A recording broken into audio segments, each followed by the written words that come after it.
5 నిమిషాలే మాట్లాడతాను అన్నారు. కానీ మాట్లాడడం అంటే ఊపిరి తీసుకోవడం కదా. మనం అందుకే ఇక్కడ మాట్లాడుకుంటున్నాం. ఇప్పటివరకు మాట్లాడిన వక్తలందరూ చెప్పింది సారాంశంలో మనం చెప్పుకోవాలంటే ఇప్పుడు మన దేశంలో ఊపిరాడని పరిస్థితి ఎట్లా ఉంది అని చెప్పారు. మన నదులు చచ్చిపోతున్నాయి, మన అడవులు ధ్వంసమైపోతున్నాయి, మన గాలి విషతుల్యమైపోతుంది. అభివృద్ధి అంటే రైతులు ఆదివాసులు వణికిపోతున్నారు.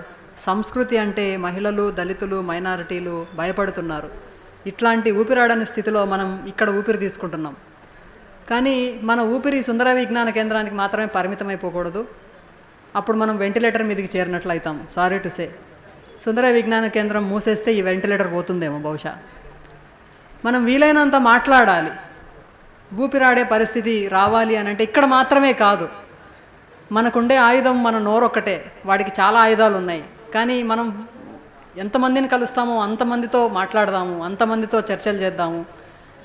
మనం ఇంకా ఇంకా ఊపిరి తీసుకుందాం, గాలి తీసుకుందాము. ఇక్కడ మాత్రమే కాదు, అన్ని చోట్ల గాలి పీల్చుకునే పరిస్థితిని మనం క్రియేట్ చేసుకుందాం. మోర్ అండ్ మోర్ డెమోక్రటిక్ స్పేసెస్ని మనం తయారు చేసుకోవడంలోనే దేశానికి ఊపిరాడుతుంది.